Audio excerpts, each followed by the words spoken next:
Fidèles téléspectateurs de la DTV, ravi de vous retrouver encore une fois de plus sur ce plateau Top Départ donc pour une semaine de rétrospective donc des faits saillants politiquement parlant de l'année 2018. Le Wolof donc étant la langue la mieux partagée, pour ne pas dire la plus partagée au Sénégal, il nous impose son dictat. Fidèles téléspectateurs de la DTV amaan nañ mbégte lool teew fii nga xamante ni mooy ci plateau bi ngir waxtaane nag tolluwaay jamono rawatina li nga xamante ni mu jëm ci wàllum atum 2018 te mu war a jeex fii ak ay bés ñu nar a waxtaane nag lépp lu jëm ci wàllum tolluwaayu li nga xamante ni moo jëmoon ci wàllum politico-judiciaire sax lañ mën a wax ndax bari na ci ay dossiers yoo xamante ni jàpp nañ ni que ni donte ñu ngi ciy tudd wàllum justice lii di nga xamante ni moom mooy wàllum politique rax na ci biir moom lañ nar a waxtaane tey ji nag dellusiwaat ci li nga xamante ni moom moo nekkoon les faits saillants maanaam li nga xamante ni moo gën a jàpp askan wi ci lu jëm ci wàllum politique ci atum 2018. Maintenant pour nous rafraîchir la mémoire du côté de la baie vitrée nous retrouvons Codé Ndiaye.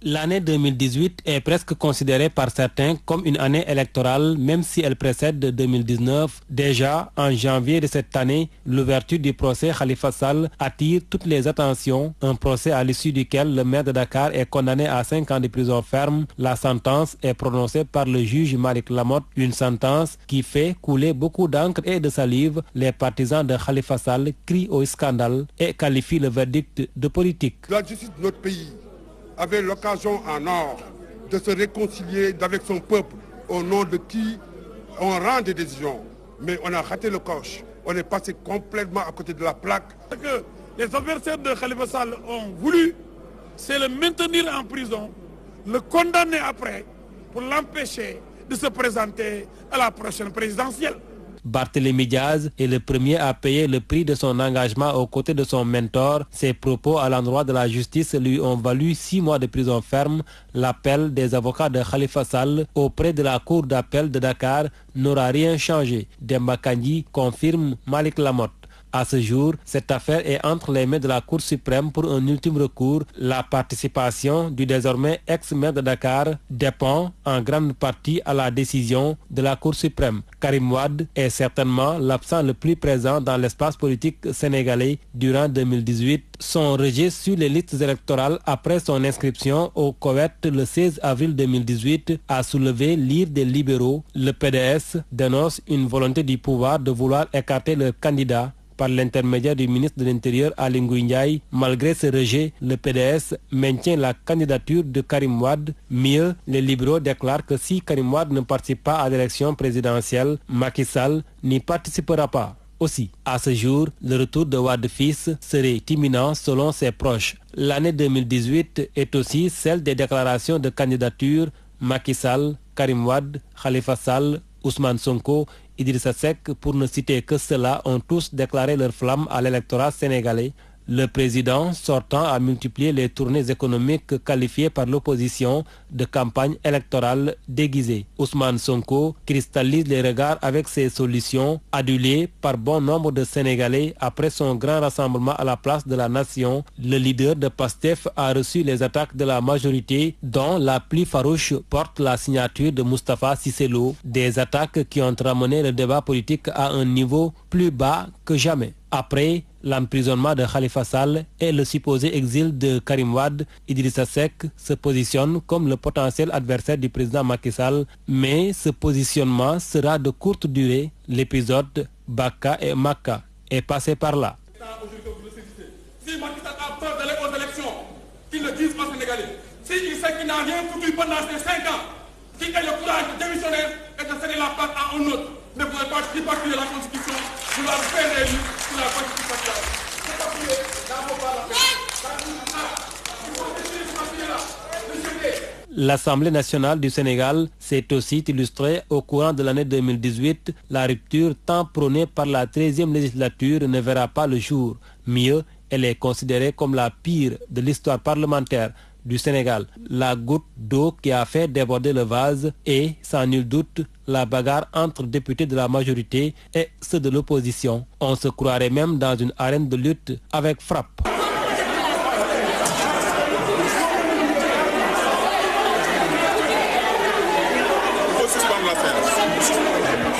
Comme chaque élection, la fiabilité du fichier électoral aussi a plombé le dialogue entre pouvoir et opposition. Le 19 avril 2018, la loi sur le parrainage est votée à l'Assemblée nationale. L'opposition, qui promettait un 23 juin bis, n'y pourra absolument rien. Sa marche de protestation contre cette loi est vite maîtrisée par les forces de l'ordre avec l'interpellation de certains leaders de l'opposition. Vous ne pouvez pas m'empêcher. Non, mais c'est la loi qui me permet d'aller à l'Assemblée nationale. Vous ne pouvez pas m'empêcher. C'est la loi qui me permet d'aller à l'Assemblée nationale. C'est la loi qui me permet d'aller assister à la plénière. D'aller assister à la plénière. Au finish, la majorité impose sa loi à la minorité parlementaire et, s'il vous plaît, sans débat. Les prolongations de la loi sur le parrainage sont jouées devant les locaux du Conseil constitutionnel le 11 décembre dernier. L'ouverture des dépôts de listes de parrainage est marquée par une confusion totale. Le spectacle se passe de commentaires.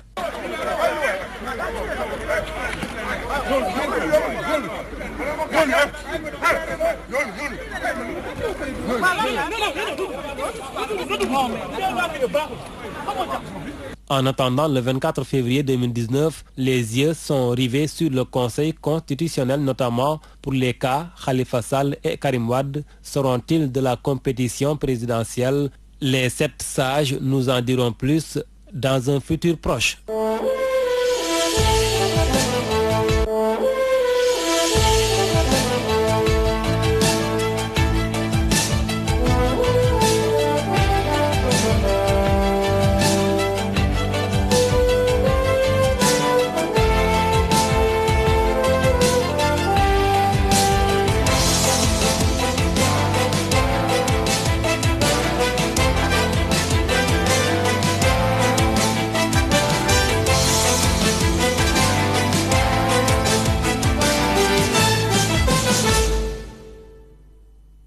atum 2018 ñu bëri jàpp nañ ne at moo xamante ni la bu bëri ay yëngu-yëngu politique la donte doonul année électorale mbirum organisation élection présidentielle bu 2019 am nag place bu yaatu ci boobule at ci janvier atum 2018 ñu mën a nemmeeku ouverture procès Khalifa Sall gannaaw bu ñu amale ab procès bu bëri ay yëngu-yëngu ci tribunal bu Ndakaaru ca salle 4 gannaaw procès boo xamante ne nii am na daanaka weer muy procès bu bëri ay yëngu-yëngu ci wàllu plaidoirie ak itam ci wàllu réquisitoire si cappaandaw la juge bi di Malick Lamotte jël dogal daal di condamné Khalifa Sall ak yenn ci ay àndandoom lu toll ci juróomi atu kaso ak itam 5 millions yoo xamante ne nii dañ koy war a fay amende ay farandoo Khalifa Sall jàpp ne lu ni mel politique moom moo ko lal. ku mel ne Khalifa Ababacar Sall ku mel ne Mbaye Touré nga ne leen ay faussaires lañ ay escrocs lañ loolu saaga mën ko gën ñaaw.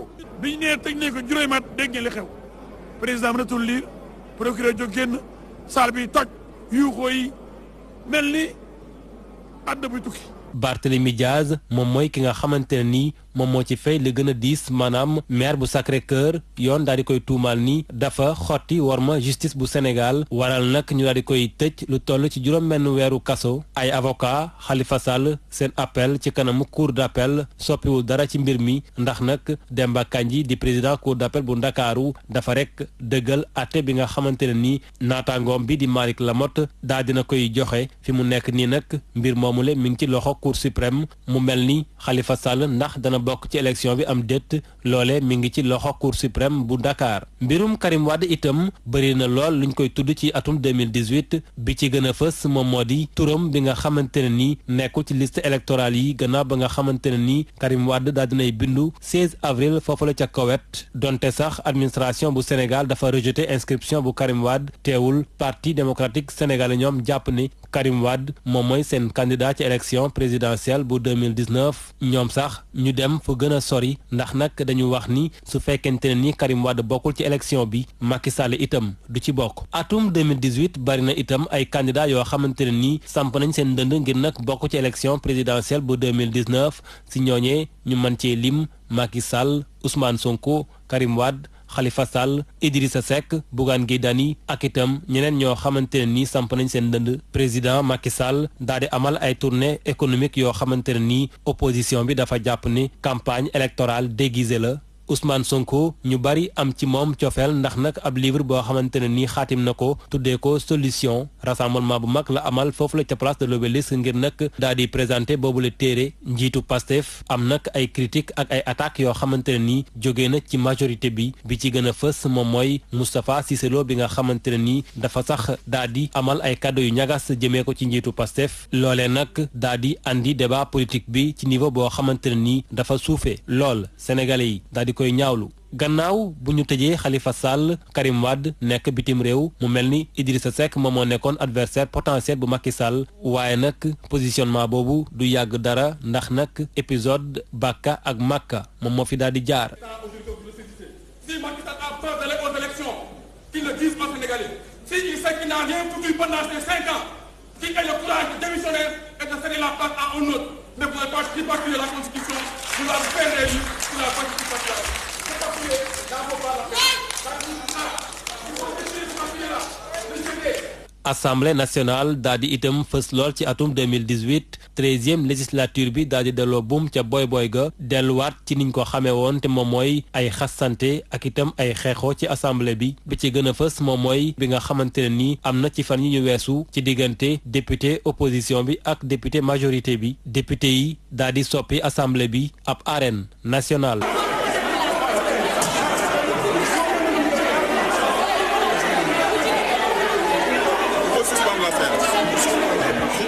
fichier électoral bi daal di itam andi coow ci diggante pouvoir ak opposition ci atum 2018 opposition bi jàpp ni fichier boobule amul benn fiabilité fukki fan ak juróom-ñeent ci weeru avril atum 2018 Assemblée nationale jël dogal woote loi sur le parrainage mu doon nag loo xamante ne nii mënees nañu wax ni guléet la ci Sénégal ndax nag loolee ci candidature indépendante yi kott la yemoon opposition bi jàpp ni yëf yi amul benn consensus maanaam amul waxtaan waral nag ñu amal ay doxu ñaxtu ngir nag daal di ŋàññ loi bu ni mel waaye nag loolee mujjul antu ndax nag ay takk der yu takku ñoom ñoo leen teree dugg ci centre ville bi ngir nag amal seen ay yëngu-yëngu ñenn ci leader opposition yi police teg leen loxo. Non mais c'est la loi qui me permet d'aller à l'Assemblée nationale.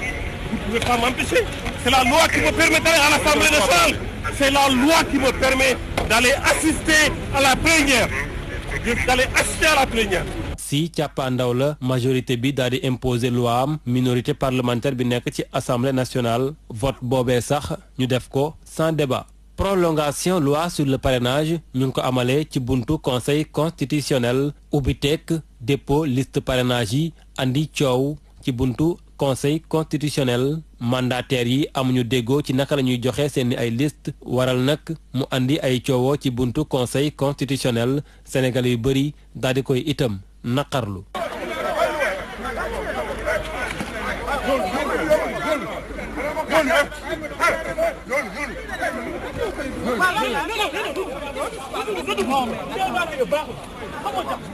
fi mu tollu tembe nag ñuy xaarandi le 24 février sénégalais yépp daal di samp seen ay gët ci conseil constitutionnel ngir nag mën a xam ana ñan ñooy bokk ci élection présidentielle bu 2019 Khalifa Sall Karim Wade ndaxam danañ bokk ci boobule élection laaj boobee conseil constitutionnel kott moom moo koy leeral.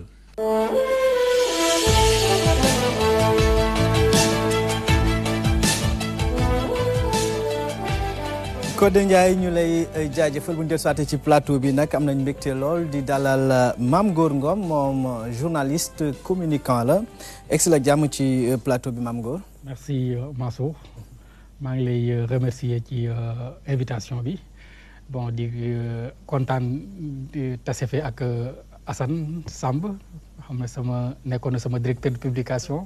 ma nekk rédacteur en chef journal Le Matin. ak Pape Sadio Thiam sama grand. ak Abdou Aziz moom guéré la quoi.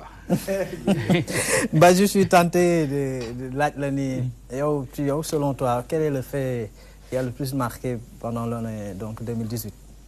Bon, man que bu ñuy wax fait comme on parle de politique. fait bi ci gën a marquant comme ni ngeen ko souligné mooy Khalifa Sall bi ñu koy jëlee waxuma bi ñu koy tëj mais bi ñu koy jëlee ci mairie Dakar. mu nekk di ko radier léegi mu nekkatul maire je pense que boobu daal fait bu ma marqué la parce que je ne m'y attendais pas. donc fooga ne peut-être dañuy xaar ba procédure bi jeex. ñu soog di ñu koy gën ko gën a rafetal quoi mais loolu daal fait boo xam ne ni marqué na ma ci année 2018 bi la. de prime abord.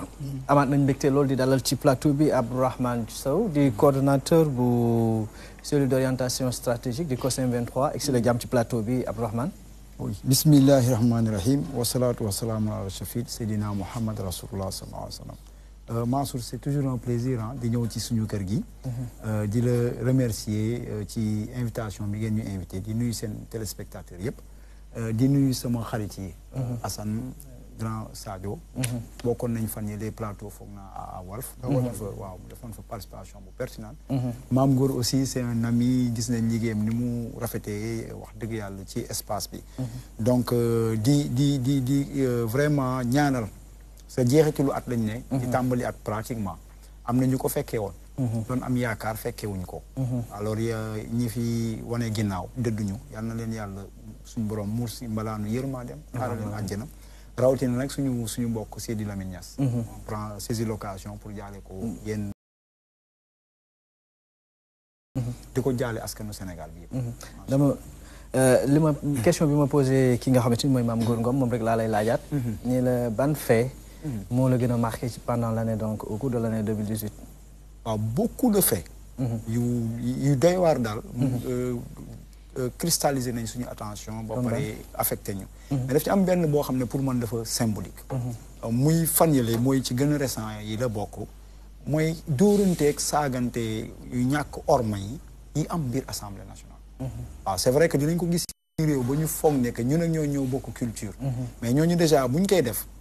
débat ci lu am solo lañ koy defee ay questions yu capitales ba pare bokkuñu culture mais fii nii c'est bon peut-être que du thématique bi mais y a eu des moments de tension sociale Sénégalais yi ñi ngi jàkkaloonteeg ay fitna yu doy waar nga yëkkati lu mu néew lu mu bëri lu presque 2 millions de francs pour chaque député ñu war a wax ni ñuy mën a yore réew mi war ko waxtaanee mais saaga war ma beeg xeex bi c'est une manière de dire aux Sénégalais ñun faalewuñu leen loolu ça m'a affecté parce que dama jàpp ne que ñun ñëpp jaaykatu gerte beeg bureaucrate beeg presse beeg tout le monde cotise pour que ñu ma assemblée nationale bu dee ñu fay yóbbu même bu dee sax la manière du directement lañ leen fa yóbbu xam nañ ne seen i ay nit a leen fa tànn la meilleure manière de nous dire merci mooy di saaga muy jëm kaw moo xam nag opposition ak pouvoir yëpp benn la rawatina nag ñi nekk pouvoir des fois nga gis fa ñu am dayoo am mandarga ci seen taxawaay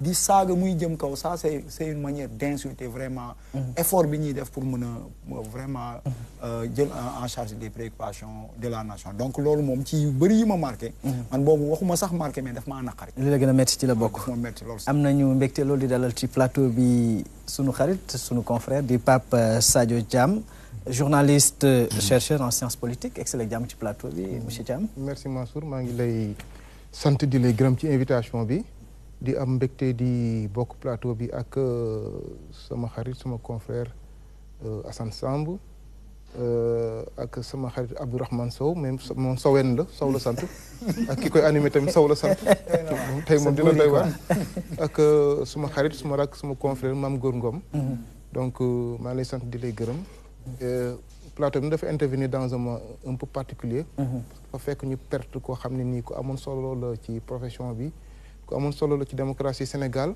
nit la woon koo xam ne nii wax dëgg yàlla baatam eggoon na fu sori koo xam ne nii dafa bokk ci ñi nga xam ne dañoo construire notre projet démocratique mu di Sidi El Hadji Sidi Lamine Niass yàlla na ko yàlla sunu borom bi subhanahu wa taala jéggal yàlla na sunu borom bi subhanahu wa taala yeesal yërmandeem ci moom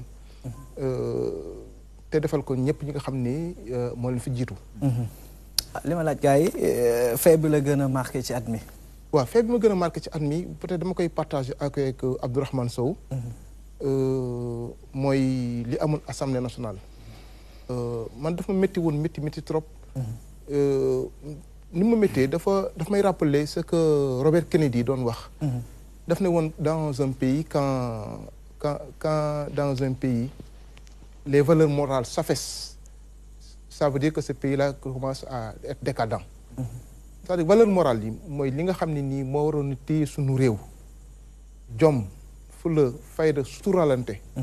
bu ñu demee ba nga xam ne élite bi mooy ñi nga xam ne ñoo nekk ci kaw ñoom ñoo koy incarner parce que boo xoolee itam le règne de ce régime-là peut-être dañu jàppoon ne dina arrêter cette perte des valeurs morales mais on s'est rendu compte que ni cette perte des valeurs morales ñi koy incarner léegi ñi nga xam ne ñoo koy njëkk a def mooy élite bi mooy député yi mooy ministres yi mooy président de la République moom mi nga xam ni des fois dafay jël ay engagement te du ko respecter donc Robert Kennedy loolu la waxoon dana daal dëkk boo xam ne dafa dem bay waaj na sax li ñuy njëkk a remarquer moom mooy la perte ou bien l'affaissement des valeurs morales donc man pour dellusiwaat ci kii bi daal li ma jàpp mooy que ni Assemblée nationale xeex bi fa député yi xeex saagante yi fa saagante ñàkk war ma boobu moom mooy fait majeur bi nga xam ne moo marqué année 2018 bi. d'accord am nañ mbégte lool di dalal sunu formateur Assane Samb di journaliste juriste consultant et puis formateur aussi. faut pas aussi occulter ça. excellent jàmm ci plateau bi. merci jërëjëf Massour kontaan bu baax a baax. ci invitation bi. surtout que nga boole ma ak samay xariti neen. waaw kii Abdourahmane waaw Abdourahmane. ñu yàgg lool. kii di Maam Góor jaar nañ fu bëri wax na la ko sax. Pape Sadio noonu. ñoom ñu ngi déggante tout le temps nag. waaw yàlla def nga boole ñu si plateau bi. ñu ci sant yàlla bu baax a baax. di ñaan yàlla boole ñu ci année yu bëri ñu fay yàgg ko fekkee. amiin effectivement wax nañ ko sànq Sidi jóge na fi. fa laa jóge léegi sax sa Walf yàlla def na fa laa jóge léegi. di ko ñaanal rek yàlla xare ko àjjana. ñaanal commune ña ko fekk ñoom fa fekk ñëpp. di wax dëgg yàlla aussi. di encourager travailleurs yi fa ne. waaw comme ñu ngi encourager tamit journalistes yëpp. di kontaan bu baax seen liggéey di leen féliciter bu baax a baax. merci beaucoup waaw voilà par rapport ak question bi. question bi effectivement bari na ay faits marquants. yu xam ni dafay marqué. mais bi ma si gën a frappé xam naa tuuti sama côté juriste bi mooy wax. dama musul gis ci àddina grâce conditionnelle wala grâce conditionnée. nga gracier nit mu génn nga exiler ko loolu daal daf ma déranger. ci kaw déranger na ma li tax président gardien de la constitution xëy na da dul juriste muy accepter loolu ci réew di ko mën a cautionner. jaaxal na ma ci ku mel ni Trump Karim Wade ak papaam ñu accepter loolu daal jaaxal na ma parce que mënuma nangu ñu nekk ci am réew mu am ay institution ñu mel ni kuy teg fële institution yi di ko balee. te njiit yi jiite ko boo xasee signé grâce directeur de la prison ñu jox le registre d'écrou nga signé le livre d'écrou waaye tu es libre. waaye nag ñu boole la ak directeur de la prison boole la ak directeur de l'administration pénitentiaire boole la ak le procureur de xawma ban réew. bu Qatar xam naa ko damaa jaaxle. waaw léegi nag daal di lay génn réew mi wax dëgg yàlla dafa ma déranger. parce que dama bëgg bu ñuy teg ay loi ñu koy respecter suñuy institution ñu koy respecter désinstitutionnaliser dàq institution yi loolu dynamique boobu buñ ci duggee dañuy indi anarchie. waaw loolu daal moom si gën a marqué waaw ci situation boobu noonu ak beneen position bi toujours dans le même cas le ministre de la justice en tant qu'intellectuel professeur en droit mu toog naan Karim boo fi ñëwee rek da ngay fay sa xaalis boo ñibbisee rek boo fayul ñu jàpp la waaw comme bu fayul jàpp lu tax ñu koy bàyyi muy dem. ameelul Macky Sall Sénégal la ameel su fekkee ñun suñu xaalis la 138 milliards waaw lu tax muy dem bañ naan boo ñëwee comme si dafa daw boo ñëwee ñu jàpp la boo fayul waaw kon lu tax muy dem yooyu daal daf moo daal déranger. waaw. Pape Assane moo ko junju. restons-y le cas Karim Wade ñu bari ñu ngi di ko laajte un report par rapport ak ñëwam par rapport son avenir politique ñu bari di laaj une question sur le cas Karim Wade. non Mansour je pense que ni ko Assane waxee loolu paradoxe la. koo xam ne nii dañ la jàpp ci li ñu doon wax traque au bien mal acquis. ñu jugé la condamné la tëj la nga def fa 3 ans ñu gracier la déjà grâce bi condition yi mu amee ñëpp xam nañ ko guddi la génn nee nañ passeport am ak ay kayitam yëpp bi biir prison lañ ko fekk defaree ko fa donc y a mal donne. léegi ñu jël ko yóbbu ko parce que ak nu mu mën di demee Idrissa Seck waxoon ne deal international. Bon deal comme c'est une entente je pense qu'il n'a pas tout à fait tort.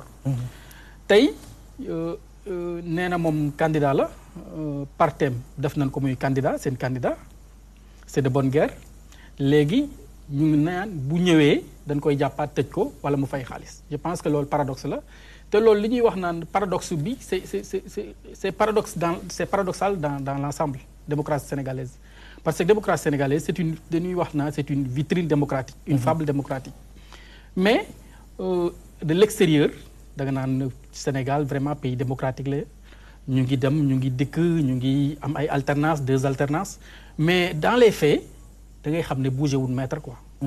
parce que lii fi am li Pape Sadio doon wax ay xeex ay député yuy xeex yoo xam ne député yoo xam ne dañu toog ne président bi leen fi nekkal am ñoo xam ne nii ba à 1 mois de la présidentielle amuñu benn entente ci règle du jeu yi. je pense que loolu yëpp c'est kaaw Karim Wade c'est un paradoxe au milieu de tant de paradoxes. ci démocratie sénégalaise. démocratie sénégalaise boo xam ne nii des fois dañ naan c'est une démocratie à l'image de l'Angleterre à l'image des États-Unis à l'image de la France. mais da ngay dem jekk ba caag ne c'est une démocratie à l'image de la RD Congo ou bien du Togo. je pense que loolu mooy paradoxe. mais est-ce qu'on n'est pas mieux loti que c'est ñooñu tamit. non on est sur le plan image et tout on est mieux loti parce qu'il y a des alternances parce que Sénégal mënu ko comparer ak ñooñu mais dans les faits ñun li ñuy wax danse du scalp. un pas en avant un pas en arrière. je pense que loolu il faut ñu dépasser ko bu ñu bëggee avancer il faut yenn yoo xam ne nii dañ ci d'accord ay processus électoral ay loo xam ne nii dañ ko doon bañ loolu tax sama xel aussi dafa dem Sidi Lamine évoqué wu ma ko moom ba récemment rek bërki dem rek laay déglu benn vidéo mu naan lan daan bañ ca Ablaye Wade ca Abdou Diouf. dañoo war a continuer di ko bañ. sànq maa ngi wax naan nit ñi peut-être nit ñi ñooy changé nit ñi rek ñooy changé mais li fi amoon pratiquement moo fi am ba léegi nit ñi ñooy changé bon pratiquement nit ñi sax changé wuñ. parce que maa ngi wax groupe consultatif bi amoon bi Idriss Seck nekkee premier ministre. il y avait El Hadj Kassé aujourd'hui conseiller de Macky Sall. ku bind benn édito dans le soleil heureux qui comme Idi. Aujourd'hui, il est conseiller du président. Idriss Seck, il est opposant. C'est comme si l'histoire bégayait. Donc c'est l'histoire qui bégaye quoi. Et puis groupe consultatif gars yi ñu ngi dem jëli xaalis fële ñaata 850 milliards boobu la doon ndamoo tey aussi ñu ngi wax ne xaalis bu bëri mi ngi ñëw ñu koy ndamoo ñun daal daanaka bougé wun. C'est l'histoire qui se répète et puis li ñuy wax naa première fois c'est de la comédie deuxième fois c'est de la tragédie quoi. Abdourahmane li Mame Ngor daanare foofu laa bëgg nga àddoo jàpp nga ni on est dans un pays où la démocratie marche plus ou moins à reculons. waaw dama ci kontaan pas pour quand même ñaawalaate. parce que bërki démb rek dem naa ci benn plateau jàkkaarloo et j'ai répété li ma daan wax fu ma dem.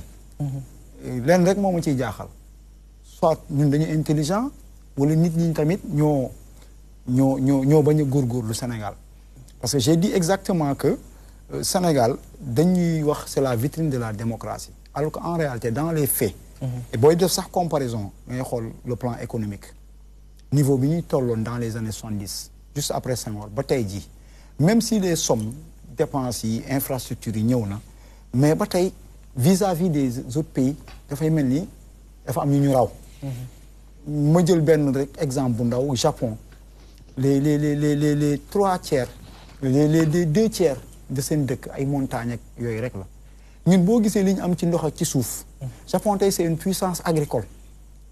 Sénégal li mu am ci zone des Niayes ak li mu am ci ay potentiel Sénégal ba tey jii mënul am autosuffisance bi ñu diggoon jamono yële nañu xaw ma voilà donc ba il faut nit ñi ñuy xool seen bopp moo tax ma ne ndax ñun ñoo xaw a xarañ wala nit ñi ñoo gumba ñun ñëpp xam nañ ne que dans les pratiques régression démocratique dafa am parce que ma jël ko rek ci élection yi bi ñu demee le 23 juin bëgg dem bunt assemblée nationale xam nga Ablaye Wade tamit dañ ko miinoon mais nañ nangu ne après ngay analyser que ne te posé na ay actes yu fort il a autorisé ñun ñu taxaw buntu assemblée nationale et nous sommes très lucides pour te dire que les Sénégalais sont patriotes gis nga li ñu pare di jege-jege li ñu doon bëri doole kenn ci ñun xalaatulu outrepasser suñu manifestation foofu que ni dañuy ñëwoon pour assemblée nationale suñu yoon neewul ci palais mais am na ku fi nekk tey bett ñëpp parce que maa ngi dégg keroog ci livre bi mu wax lu am solo je suis d'une lignée guerrière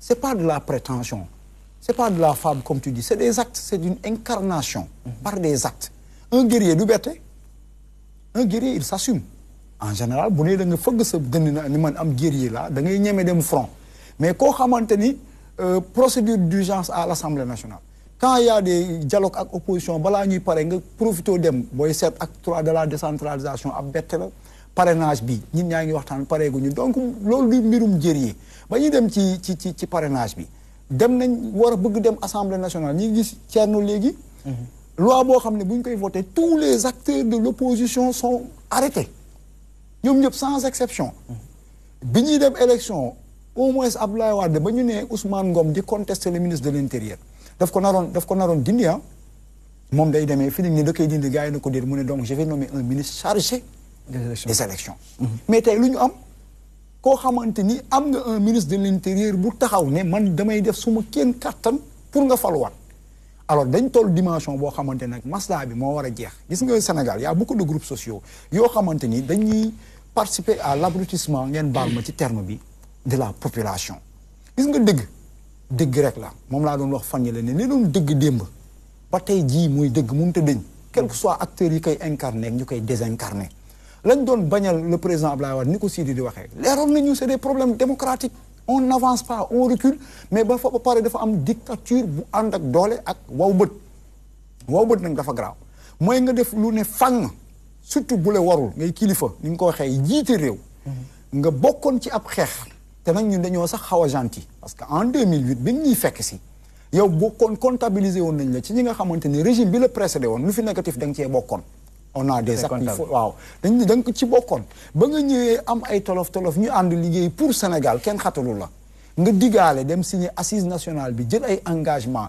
dem nga naan sax ba naan bu président Abdoulaye Wade maintenir son troisième mandat xawma dañuy def un gouvernement parallèle yooyu yëpp yeggoon nga fa ci caalit ñu am yaakaar gu rëy ni que ni ko kii Thiam waxee léegi que ni kilifa yi fii ñëw dañu dakkal maa tey bi fi amoon saagante bi volonté de rupture le changement par la rupture de certaines pratiques yoo xamante ni dafa tax fukki doomu aadama ak ñeenti dee fi te bi ma ciy gën a marqué je te le dis ñun dugg nañ lycée Kennedy foog na ay malaaka mawti la ñu gis bi gémi policiers yi duggee foofu yéen yor seen affaire yi braqué ñu mooy jour bi Fodé Ndiaye deewee ñoom seen xol tàng foo tourné ci dëkk bi lacrymogène yeeg ëpp jaxasoo ñu góorgóorlu ba dugg ci benn kër fekk fa le président de la République boobu candidat la woon man ak moom ak ñoom Zahra ñi ngi toog dans une salle il était presque dévêtu toog jàkkaarloog télé bi boobu wal fa doon daw ndeysaan nga gis ne que amoon nañ jàqare xeex boobu ñu sooke ba nit ñi dee ci mais kaw ko àq la ci kanamu yàlla nañ ko waxta dee ñi ay nit dee on les a engagés dans ce combat ñoom Mamadou Diop dee ba muy dee Tanor nga fa woon Moustapha Niasse nga woon ñi ngi fa woon lan la ñu doon xeex wax naa leen du ay dank ceeb pour caameen yi du ndox dañ bëggoon ay valeurs yi nga xamante ni moom la ñu xamee Sénégal doon ci góorgóorlu ñu jàpp ne que Abdoulaye Wade à un moment donné xaw na bàyyeeku nañ ko dellu si waat mooy ormal nos institutions respecter principes yi mais dafa mel ni dañuy jàpp ne naxuñu parce que da koy dab loolu yëpp na ma président de la République baal dafa waroog loolu ci loolu ñu bëggoon mooy ni que ñu am ay institutions yu baax ñu respecter démocratie mais surtout boo nekkee njabootu Serigne Touba nga bañ a yem ci sant bi nga koy incarner dans la pratique boo nekkee njabootu Maodo nga koy incarner ci valeurs yi boo nekkee président de la République nga xool lan mooy président de la République mais boo gisee assemblée nationale saaga yeeg dóorante yi naqari nañu bettuñu mais président ba non seulement bi ñu doon xeex gàddu na xeer jublu contre Abdoulaye Wade mais bi mu faloo toog na ci béréb saaga ñu président de l'Assemblée nationale day toog ci télé di saaga ne ma baal Moustapha Niasse. Moustapha Cissé Lo. jooy na tamit bi mu faloo. jooy na bu mu faloo émotion bi xaw ma lu mu ci jublu mais le Moustapha Cissé Lo di ñu toogal CEDEAO mais dégg ngeen li muy wax ci lu ñaaw moom rek laa fi dégg mu yëkkati turu président de la République tudd fu doy waar. mais kooku yeneen kilifa yi nga xam ne politique gu ñu di wootee yàlla ak di woote élite nit ñu dimbali ne que Sénégal valeur la ñu xam loolu la ñu xiif. malheureusement. loolu amu fi te yëpp day dal ci kaw démocratie jaay doole. ak ay kilifa yoo xamante ni seen mbubb daf leen yëmbax wala daf leen seere ba muy xotteeku te Sénégal soxna na loolu. Pape Sadio, un peu par rapport à la question mais moi je suis tenté qu'on avance un peu sur la question. muy les deux cas. Je pense bien que par rapport au reportage bi 75 côté à notamment dugal li nga xamante mooy interrogation bi Karim Wade et Khalifa Ababacar Sall seront-ils de la course? Je pense que c'est une question qui mérite bien d'être posée. waaw xam nga ñaari cas yooyu muy bu Karim Wade. ak bu Khalifa Ababacar Sall. daf ñuy interpeller à un double plan. ci bu njëkk bi mooy sur la nature d'abord de nos institutions. mais également sur la nature de notre système politique. parce que duñu réere mbir que ne nos institutions sont toujours tributaires en africain. Nos institutions sont tributaires de la personnalité de nos leaders. Je vais m'expliquer après. Les personnes qui les incarnent. Qui les incarnent. Je vais m'expliquer après. Dans un deuxième temps, c'est notre système politique qui nous piégé. Parce que nous sommes dans le cadre d'un hyper-présidentialisme. Un hyper-présidentialisme outrancier même, qui donne au pouvoir des pouvoirs exorbitants au président de la République. Mu ne di buur di bummi di tëj di tijji. Dans le cas de Karim Wade, gis nañ ni dafa leer que ne des négociations se sont passées entre Madické Niang, le président de la République, Maître Abdoulaye Wade, Karim Wade ak le régisseur de la prison moom bokk sax exécutant la. Donc boo système politique boo xam ne nii président bi dañ ko jox ay pouvoir yu doy waar daanaka c'est un demi-dieu sur terre.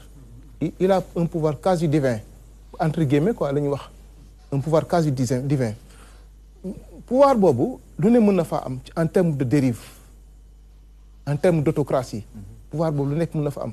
sànq dama ne woon que ne nos institutions sont toujours tributaires de la personnalité de nos leaders. xam nga quand on a un leader guerrier qui est issu d'une lignée guerrière qui pense que après avoir conquis le pouvoir maintenant les modalités de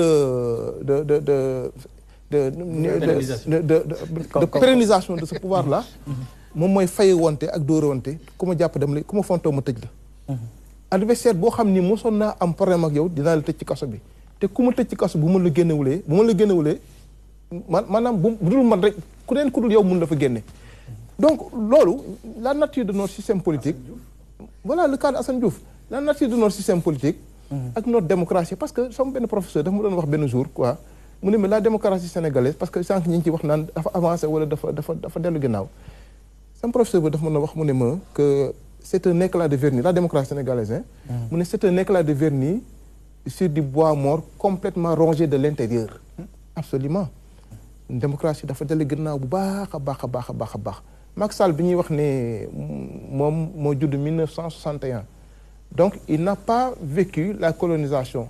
Post-colonisation maanaam dundu ko également les plus grandes conquêtes démocratiques du Sénégal di def Macky Sall bokk ci moom mi nga xam ne dafa nekkoon la génération de la rupture war a ñëw soppi Sénégal ci ay xar kanamam indi une vraie rupture dans la manière de diriger rupture dans la gestion des biens publics rupture dans l'incarnation des valeurs morales moom dafa ñëw décevoir tout le monde déception boobu dafa métti population d'autant plus que dafa am yaakaar bu rëy boo xam ne nit ñi dañ ko fondé woon ci moom ndax réew bu ñuy wax Abdoulaye Wade bi muy wax waxet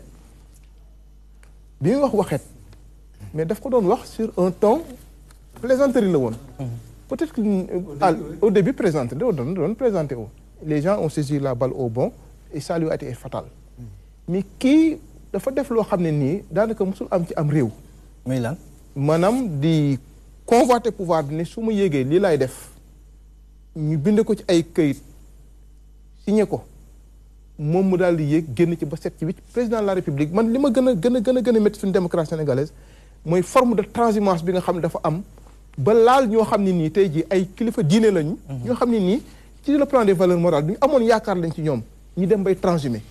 c'est-à-dire que yooyu dafay dem ba si yàgg da ngay toog ba si yàgg da ngay décourager sur système politique bi da nga naan Sénégal fan la jëm. donc pour revenir sur une question mooy suñu démocratie bi. Mansour dellu gannaaw boo xam ne nii tey jii ci nguuru Macky Sall dafa doy war daal.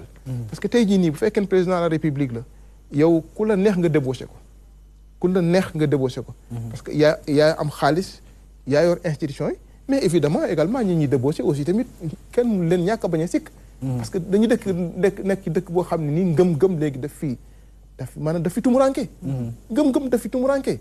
donc yooyu moom laa doon wax sànq affaissement des valeurs morales moom moo fondé suñu société bi tey jii nii quoi. donc de manière générale li ma mën a wax foofu daal Mansour mooy. que ce soit le cas Karim Wade que ce soit le cas Khalifa Ababacar Sall. li muy wane daal moom mooy la crise de nos institutions mais également notre système démocratique là. système démocratique boo xam dafa dellu ginnaaw nag boo ko bëggee comparer ak yeneen dëkk yi peut-être da ngay juum comparer ko rek ci ni suñu institution yi ni muy doxee nga xam ne ñun dëkk yi daanaka benn lañu. li ñu naan un régime banania presque boobu la ñu am parce que un président de la république boo xam ne ni moom mooy diriger dëkk bi mais ku ko neex mu tëj ku ko neex mu tëj mais moo am Congo. moo am Togo.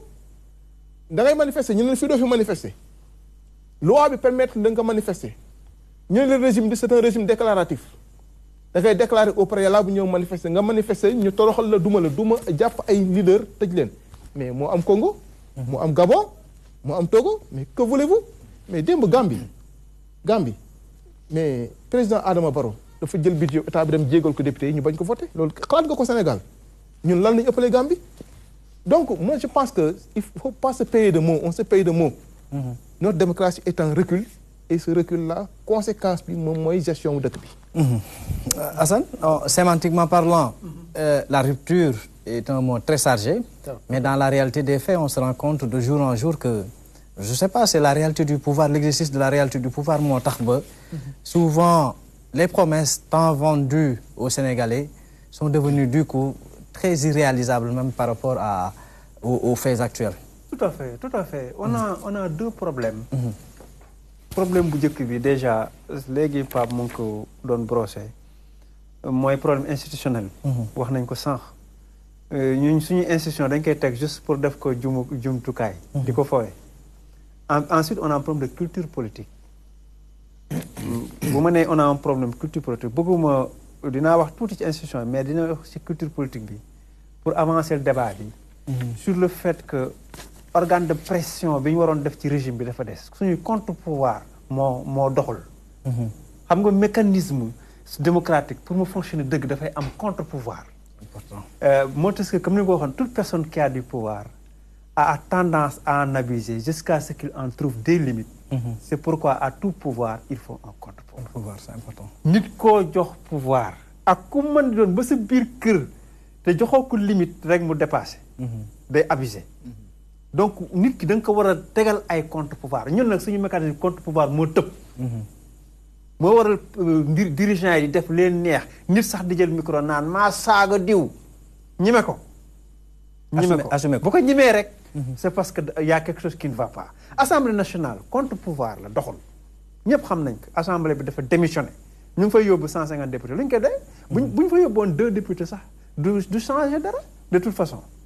donc malgré respect bi ñu am ci députés yi actuellement bu ñu dindi woon assemblée nationale doo am benn impact.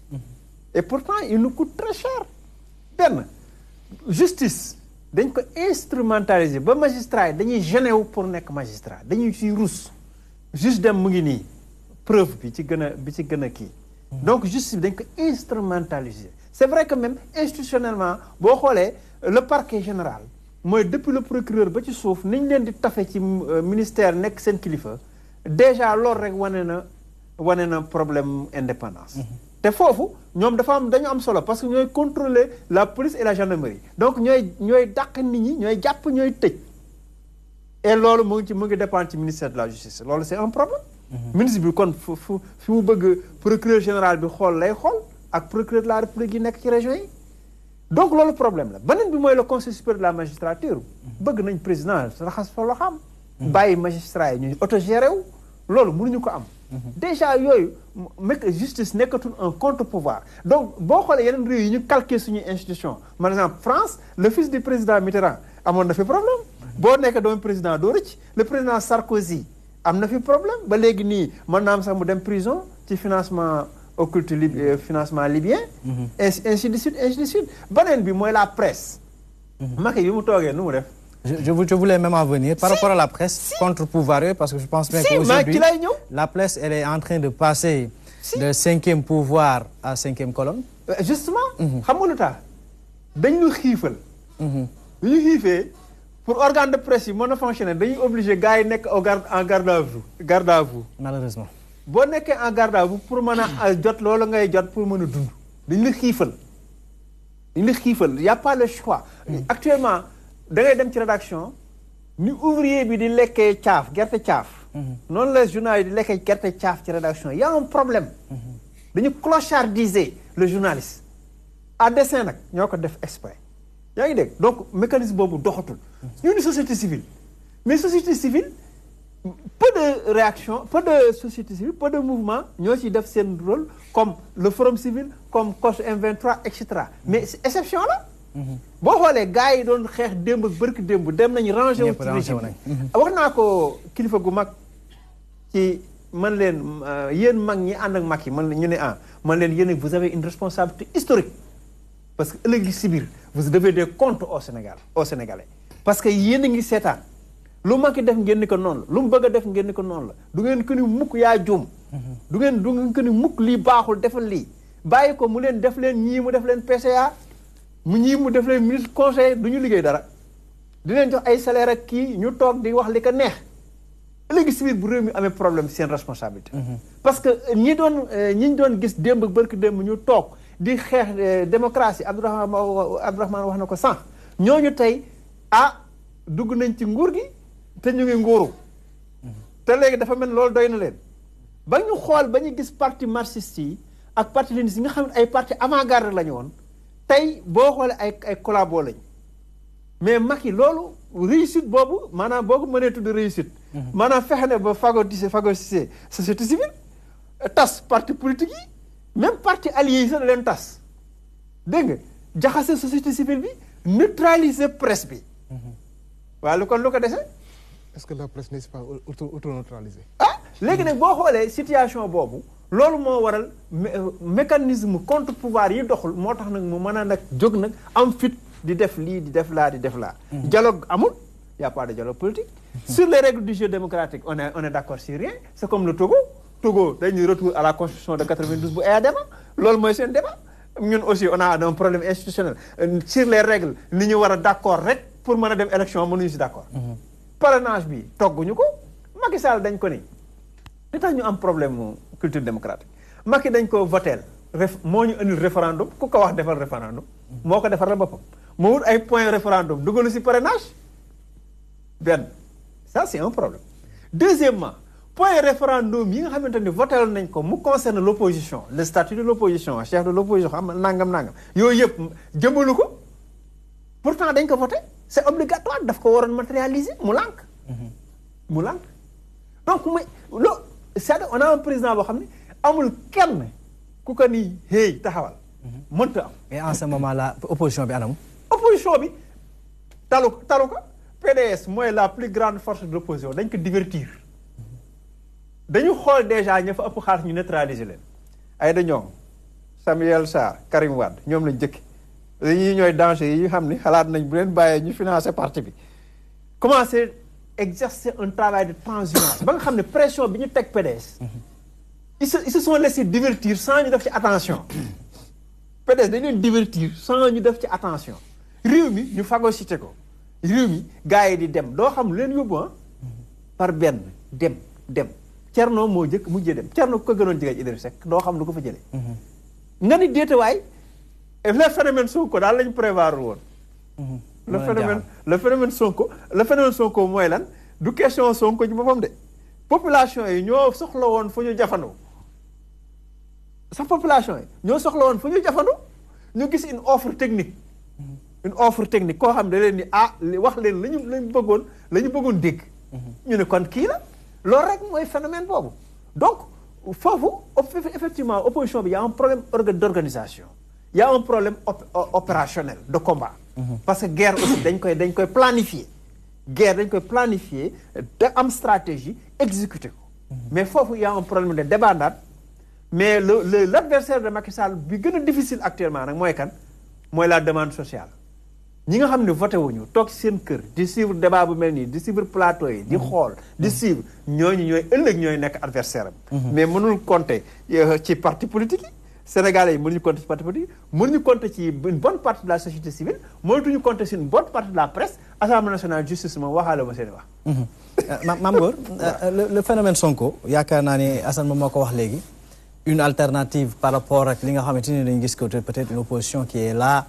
boo xamante ni elle a été plus ou moins passive di toog di seetaan mbir yi wala ñun ni mu ko waxee léegi ñu divertir leen ci genn wàll pour mu am un homme qui est sorti peut-être je dirais pas de nulle part mais qui a eu un vécu peut-être ba ñëw am ñoo xamante ni gis ci moom peut-être dans l'avenir que quelqu'un qui peut au moins egg ci yenn instance de prise de décision yu xaw a mën a sori. waaw pour avant may ñëw ci Sonko damay wax rek li Assane doon damay eggale ci li Assane doon wax mooy institution yi affaire.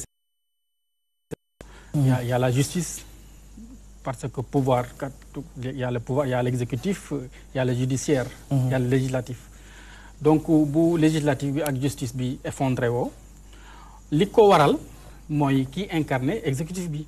parce que dañuy wax mën nañ am loi yu baax constitution bu baax ak lépp mais kii jiite personnalité am moom mooy déteindre ci réew mi ak ci démocratie bi ñu koy doxale parce que am na ñu bëri dañuy dem ba naan Macky c'est un am na ñu koy wax sax naan c'est un génie. parce que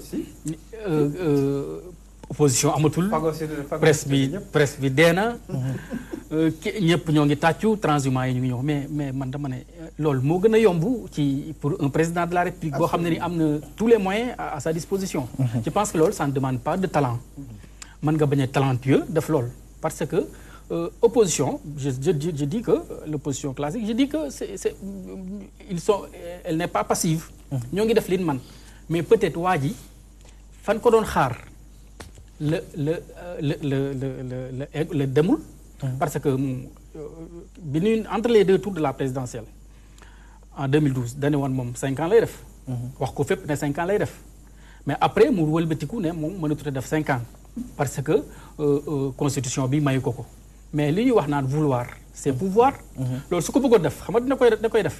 parce que am na yoo xam ne nii volonté la c'est une volonté politique. c'est une volonté loo xam ne nii question de respect de la parole donnée bu ko neexoon loolu mën na ko def mais bu fekkee ne moom nee na moom du ko def à côté mu am traque au bien mal acquis. traque bi c'est une traque qui a été faite avec parcimonie. parce que da ngay jàpp ñii bàyyi ñii. 25 personnalités nga waxoon mais da nga jàpp Karim Wade jàpp ay quelques. il faut le rappeler aussi c'était pas directement une traque au bien mal acquis mais une traque supposée au bien mal acquis. supposition bi parce que il fallait c'est important amuñu woon benn preuve que ni ñoom ñoo ko def. Sénégalais yi leen bi ñu bëggoon. bu dee une traque au bien mal acquis. bon tout le monde avait applaudi. parce que dañuy wax naan c'était une demande sociale. mais loolu je pense que loolu c'était normal. reddition des comptes yooyu yëpp ñëpp ci àndoon. mais que la justice soit juste. ñu def ko correctement mais dañoo 25 personnalités leen war def jàpp ñii bàyyi ñii. comme ni audit yi nekkoon su Wade dafa andi woon ay audit ak Idriss Seck ak ñoom boo nangoo transhumé ay ñoom Mbaye Diouf ak yooyu ñu bàyyi la ñi ci